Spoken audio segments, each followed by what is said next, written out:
दोस्तों, वो कौन से 3 अरब शहजादे होंगे जो खाना काबा के नीचे का दफन किया हुआ खजाना निकालेंगे, और इन शहजादों पर किस तरह का अजाब आएगा? दोस्तों, नबी करीम सल्लल्लाहु अलैहि वसल्लम की हदीस मुबारक में कयामत और कयामत के नजदीक के वक्त के बारे में बहुत सारी पेशनगोइयां मौजूद है। हाल ही में एक ऐसी पेशनगोई सामने आई है जिसने दिलो दिमाग को हिला डाला है, और हम ये सोचने पर मजबूर हो गए हैं कि आखिर अरब के अंदर से ही एक फितना कैसे उठ सकता है जो खुद खाना काबा के ऊपर हमला आवर हो जाए। अलबत्ता यह हकीकत है, और जिस हदीस के बारे में हम बात कर रहे हैं, इस हदीस को पढ़कर अंदाजा होता है कि आखिरी वक्त में हम मुसलमानों का ईमान किस कदर कमजोर हो जाएगा, और खास तौर पर अरब के इलाके और वहां के रहने वाले कुछ लोग किस तरह से एक भयानक आजमाइश की लपेट में लिए जाएंगे, जो न सिर्फ उनके ईमान के लिए बर्बादी होगी बल्कि उनके जान माल के लिए भी तबाही साबित होगी। वो कौन सा अरब शहजादा होगा जो काबा पर हमला करने की कोशिश करेगा, और तब इमाम मेहदी किस तरह से उसे रोकेंगे? वो कौन सा लश्कर होगा जो इमाम मेहदी को सजा देने के लिए रवाना किया जाएगा, लेकिन जमीन फट जाएगी और वो लश्कर जमीन में धंसा दिया जाएगा? वो कौन सा लश्कर होगा जो इमाम मेहदी की मदद के लिए रवाना होगा, लेकिन उस लश्कर में कमजोर ईमान वाले भी मौजूद होंगे जो किसी भी वक्त खतरा बन सकते होंगे? प्यारे दोस्तों, ये तमाम बातें आज की हमारी इस वीडियो का टॉपिक है। दोस्तों, सैयदना अब्दुल्ला बिन मसूद रजी अल्लाहु ताला अन्हु से रिवायत है कि कयामत नहीं आएगी यहां तक कि अरब में मुख्तलिफ खलीफा के 3 बेटे यानी 3 खिलाफत के 3 शहजादे काबा के नीचे दफन खजाने की मिल्कियत के बारे में झगड़ा ना करे और इनके दरमियान एक खूनी जंग ना छिड़ जाए। दोस्तों, आगे बढ़ने से पहले हम आपको बताते चले कि खाना काबा शुरू से ही इस तरह नहीं था जिस तरह से हम इसे देख रहे हैं। जब हजरत इस्माइल अलैहिस्सलाम और इनकी मां अम्मा हाजरा अलैहिस्सलाम ने मक्का शहर के आसपास रहना शुरू किया, तो उस बनु जुरहम नाम का एक कबीला वहां पर अम्मा हाजरा की इजाजत से रहने लगा, क्योंकि उसके पास ही जमजम का कुआं भी मौजूद था। दिन गुजरते चले गए, यहां तक कि एक दिन वो आया जब कुरैश ने, जो बनो इस्माइल की औलाद से थे, कई सदियों बाद मक्का शहर से बनु जुरहम को मार भगाया। बनु जुरहम हार खाकर भागने से पहले अपना सारा का सारा खजाना, जिसमें काबातुल्लाह का खजाना भी शामिल था,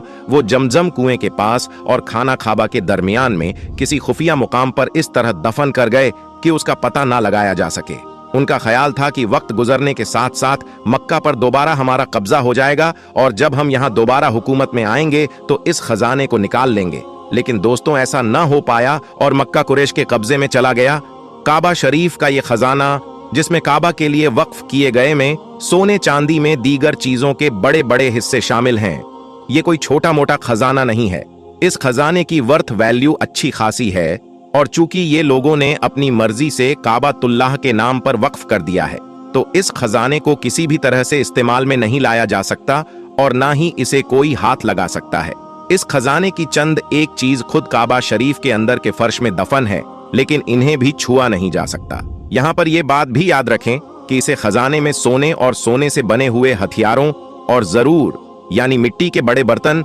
इनकी अच्छी खासी तादाद मौजूद है। इसके साथ ही अलग अलग तरह के हथियार भी शामिल हैं जो चांदी और सोने की मिलावट से बनाए गए हैं, जबकि कुछ हथियार लोहे से बनाए गए हैं। इस तरह यह खजाना अपने आप में पुराना होने के लिहाज से भी बेहद कीमती है, और अपनी कीमती धातुओं के लिहाज से भी अच्छा खासा बेशकीमत है। प्यारे दोस्तों, इस वक्त अरब के जो सूरतें हाल है वो किसी भी अक्लमंद इंसान की नजरों से छुपे हुए नहीं है। एक तरफ तो अरब में बेहाई, फहाशी और बेशर्म किस्म के कामों को बढ़ावा दिया जा रहा है, दूसरी तरफ अरब के इस इलाके में मौजूद मुख्तलिफ हुकूमतें तेजी से खत्म होते हुए दुनिया में अपना दिखावा और अपने शहजादों की फिजूल खर्ची से कम पड़ते खजानों की वजह से बेहद परेशान है। संसाधनों की कमी हमेशा दुनिया के हर हिस्से में जंग की वजह बनती है, और नबी करीम सल्लल्लाहु अलैहि वसल्लम की इस हदीस में वाजे तौर पर इशारा मौजूद है कि आलम अरब की मुस्लिम हुकूमतें बजाय इसके कि वो संसाधनों का इंतजाम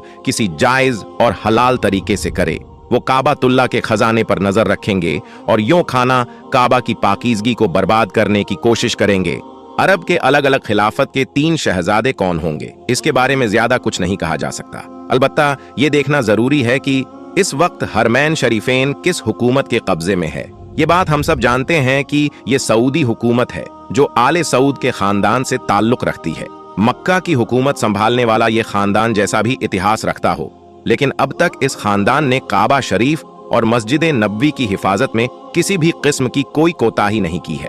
अलबत्ता पिछले चंद सालों में इस्लाम के लिए की गई तमाम खिदमतें ये खानदान अपने हाथों डुबो चुका है। पिछले चंद साल से सऊदी अरब में हुकूमत करने वाले प्रिंस मोहम्मद बिन सलमान सऊदी के इतिहास के सबसे ज्यादा लिबरल और आजाद ख्याल मुसलमान हुक्मरान है, जो अपनी पॉलिसीज और हरकतों की वजह से पूरी दुनिया में मशहूर हो चुके हैं। ये सऊदी शहजादा मालो दौलत के लिहाज से भी सऊदी खानदान में सबसे ज्यादा अमीर है और इसके साथ साथ ये सऊदी अरब को एक मालदार हुकूमत बनाने के लिए भरपूर है। अपने इस ड्रीम को हासिल करने के लिए इस शहजादे ने फलस्तीनी मुसलमानों के खून से भी गद्दारी की है और आलमी ताकतों को इनका खून सस्ते दामों में बेचकर अपने फायदे के लिए ही काम किया है।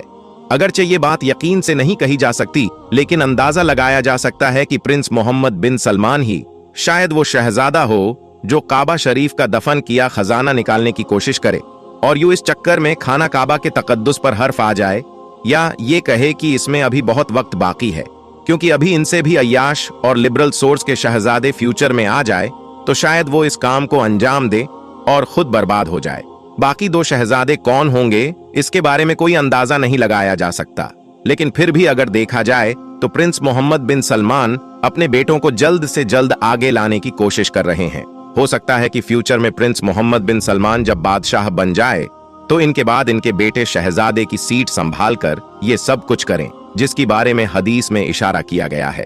प्यारे दोस्तों, नबी करीम सल्लल्लाहु अलैहि वसल्लम के फरमान अलीशान के मुताबिक जब ऐसा होगा तो मक्का और मदीना में खौफ और डिस्टरबेंस फैल जाएगा। उस वक्त नबी करीम सल्लल्लाहु अलैहि वसल्लम की नस्ल से एक आदमी जिसका नाम मोहम्मद होगा वो मदीना में मौजूद होगा और इस वाकये के बाद मदीना से निकलकर मक्का आ जाएगा। इस हदीस में ये इशारा किया गया है कि ये शख्स जो बाद में मेहदी के नाम से मशहूर होगा, ये कोई बहुत ज्यादा पारसा और मुत्तकी शख्स नहीं होगा और ना ही मुसलमानों की इमामत संभालने का जज्बा रखता हो। इसकी चंद खुसूसियात की वजह से मक्का में मौजूद चंद उलमा इकराम जिन्हें अल्लाह ने अपने इल्म में से इल्म दिया होगा वो उसे पहचान लेंगे और जबरदस्ती मकाम इब्राहिम और रुकने यमानी के दरमियां इमाम मेहदी के हाथों पर बैत कर लेंगे। दोस्तों, उसी रात अल्लाह ताला अपनी रहमत से इमाम मेहदी के दिलो दिमाग को मुकम्मल तौर पर इस्लाम की जानिब फेर देगा और वो मुसलमानों की इमामत का बीड़ा उठा लेंगे। अगले रोज इमाम मेहदी की बढ़ती हुई मकबूलियत से खौफ खाकर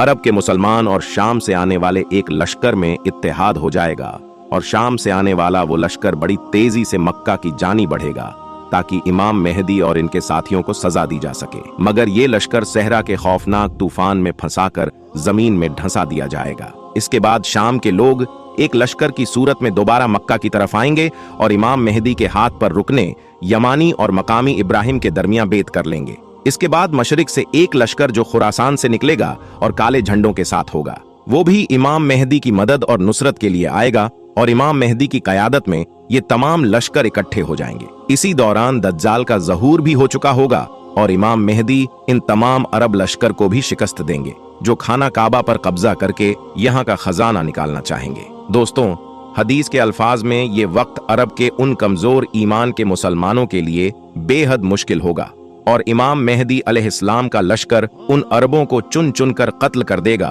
जो किसी भी लिहाज से खाना काबा की हुर्मत और तकद्दुस का ख्याल जहन में न रखते हुए यहाँ का खजाना हासिल करना चाहते होंगे। मुकम्मल तौर पर ये हालात किस तरह से पेश आएंगे इसका अंदाजा तो जाहिर है आने वाले वक्त में ही होगा। अलबत्ता हमें होशियार रहना चाहिए क्योंकि इस वक्त अरब मुसलमानों की ईमानी हालत इस नतीजे पर आ पहुंच चुकी है कि वाकई मालो दौलत के लिए ये लोग खाना काबा के मुक़द्दस होने का ख्याल तक नहीं रखेंगे। दोस्तों, हम उम्मीद करते हैं कि आपको आज का ये वीडियो पसंद आया होगा, ये मालूमात आपको पसंद आई होगी। इस वीडियो को ज्यादा से ज्यादा शेयर करें और अगर अभी तक आपने हमारे चैनल को सब्सक्राइब नहीं किया है तो सब्सक्राइब करके साथ में लगे बेल आइकॉन को जरूर दबा दें। हम मिलते हैं आपको एक और नई वीडियो के साथ, तब तक के लिए अल्लाह हाफिज।